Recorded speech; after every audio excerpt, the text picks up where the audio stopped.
So we are here with singer and actor Dana Vaughns. Thank you so much for sitting down with us today. Thank you. Appreciate it. Absolutely. So we live in some pretty strange times at the moment, and your latest track, "We Can Party," is an engaging, fun hit Hey. to lift up our spirits, which is definitely well needed right now. So how did the song come about? The song "We Can Party" came about real naturally.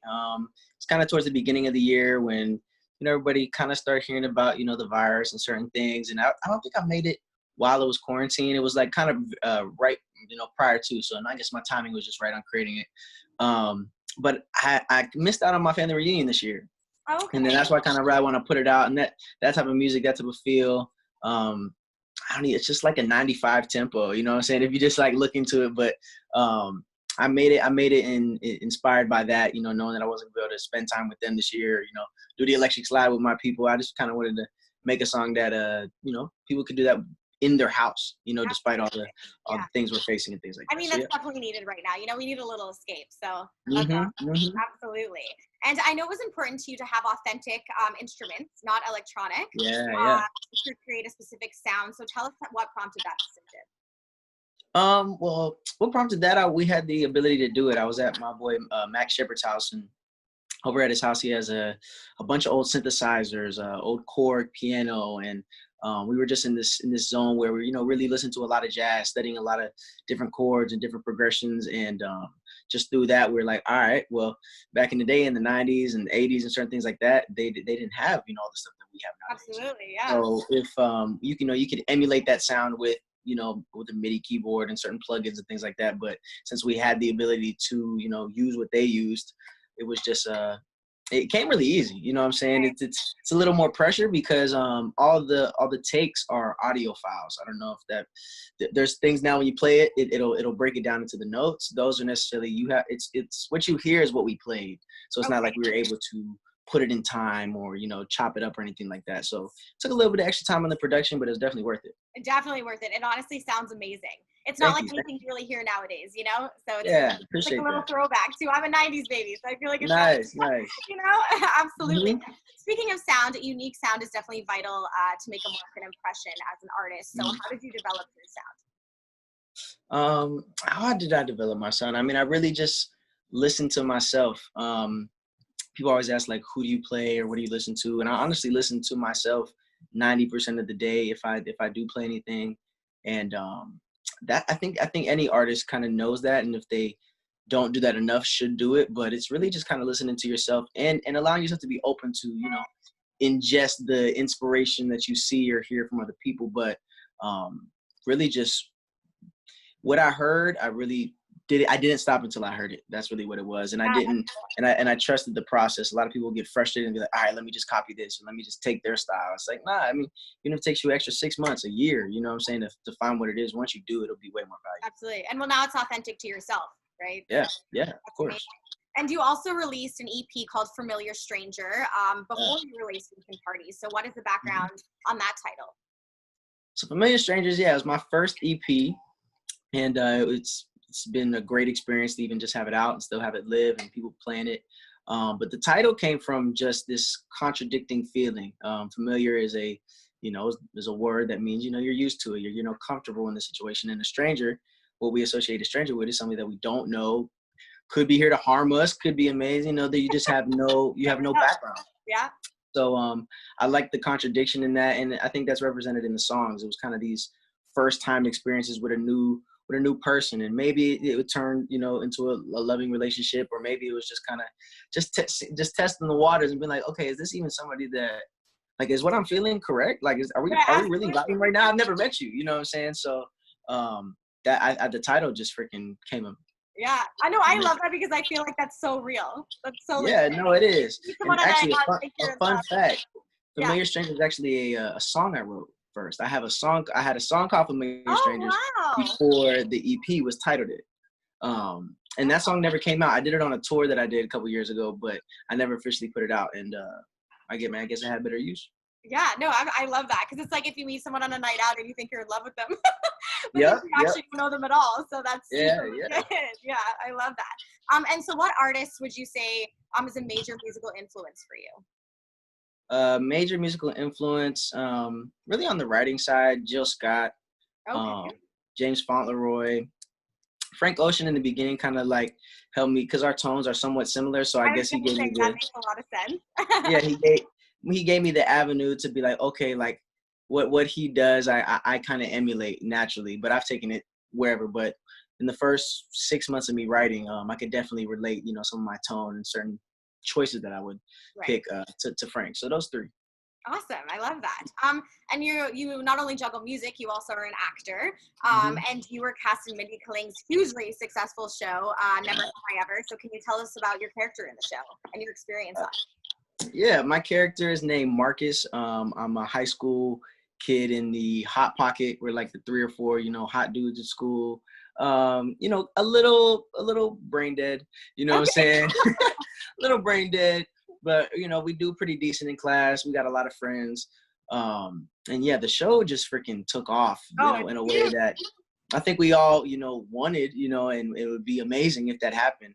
And the fact that it actually did, and even with the timing, despite everything that was going on, it kind of worked in our benefit. There was a lot of people at home, and even before that show, I'm sure everybody's feeling, to just drive the message of home and getting close to family members they might not have been around, because we're kind of forced to be around each other. So I think this show was able to, kind of walk people through that, in even if they didn't realize that was happening to them during Yeah. this time. So it was amazing, and just to work under Mindy is a dream come true, a dream that I never even had. You know what I'm saying, that actually did come true.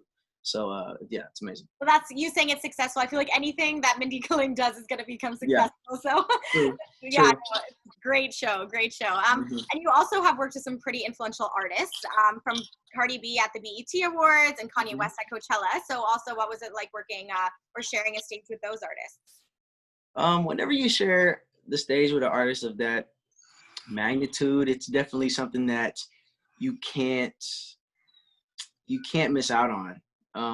Especially for me, who is an aspiring artist, to that I see and believe that I'll get to those stages as well. It just means a little more to me than I feel like maybe just somebody else who's around who maybe just be a dancer or just this or something, that because I'm able to be inspired and appreciative, and like also that's gonna be me. Also, like I love to dance. You know what I'm saying? So it's a whole experience for me. And Kanye, I mean, I didn't even get to share words with him. I guess we said hi, kind of. You know what I'm saying? But Hey, yeah. not. But the energy that he brought in the environment that he builds around him and his team was very warm. Was very loving. Definitely felt like if you had an idea, you could say your idea even though you're not paid as the artistic director or anything like that. So it was a great place to be in. Yeah, that's cool. And what is the energy like at Coachella performing on that stage? I mean, well, it was more of a hill. It wasn't even a stage at that point. It Okay. was, yeah, it was a hill that he made, and it was crazy. I think there was about 40 to 60,000 people all around us. I didn't comprehend that there was gonna be that many people. I saw all the room they had, and I was like, Kanye tripping, yo. Like, he not gonna fill this whole place up. It's Right. it's it's Sunday, Coachella. People at Coachella get lit. They be out late, and the service started at like 9:30 or 10 a.m. I was like, yo, well, not nobody, but I You just didn't didn't think it was going to expect. be to that magnitude. I Yeah. didn't I didn't think so. And just for me, being a believer, always been tapped into God, and like never shy away from that being my source, to be in a place that maybe all those people, maybe half of them know God, maybe they don't, whatever. The fact that they were inspired enough by Kanye to even just put themselves in an environment like that. Yeah, Everybody, what that's the point of Sunday service, to get this sort absolutely. of healing. You know what I'm saying? Even if you don't you haven't experienced it in that way before. So Yeah. for me to just to know what that is and be a part of it, once again, is amazing. That's so beautiful. I love Yeah, that. thank Yeah. And you also have a lot going on as a solo artist. So you have over 3 million streams on Spotify and almost 1 million views on YouTube. And I know your audience is hungry for more. So what are some you. projects we can look forward to? So coming next is my follow-up EP. I don't even want to think about it like that. It's not like I'm trying to compare them, but people are going Okay. to do that regardless. Regardless. And it is called Love So Different. I got the title from a song, once again, that I wrote that's on the Oh, project. wow. And I like to have like the names and then I put the meaning to it. I kind of get stressed when I'm trying to put all my meaning and feeling into like 2 or 3 words. It honestly it throws off my process. So I take things that I have written before. Um, and I had to practice a deeper level of self-love during this period. I felt like there was a lot that I did have to say. I had a lot of revelations in my own life, and I was kind of stressing out about how to put that in the EP. And I came to the realization that as long as I'm in the mindset of how all that stuff has been making me feel and how assured and confident I've been feeling, like I just didn't make any of the music on this project unless I was feeling like that. I like Especially as a follow-up, you can be, have the pressure of just listening to the old stuff and trying to compare it and do it better and this and that. But I've truly figured out that if you be just as an artist, that's why it's a blessing to be one, and it's hard too, because that's why some artists fall off, is because they don't become better people. People don't even understand, but if you don't become a better person under your art, you're gonna fade out. That's why there's these one-hit wonders, or there's this and that, because they're not devoted to becoming a better person. Because that's your life as an artist. You're trying to take on as many hats and personalities as you can, so you can relate to that many people. And I just really, what is that? Just grabbed hold of that opportunity for me to do for myself, and these 7 songs came out. I'm super excited. I can't. And when are those coming out? I'm looking at like late September, early October. Okay. I'm waiting on an exact date. The project is about 65% like done, all recorded and everything. I only have a couple more tracks to finish. So yeah, it's coming soon though. I'm getting all the content together. I've kind of been a little MIA on social media, but it's one of those things too. It's like I got so much to say that I don't even need to say anything until this music drops. You know what I'm saying?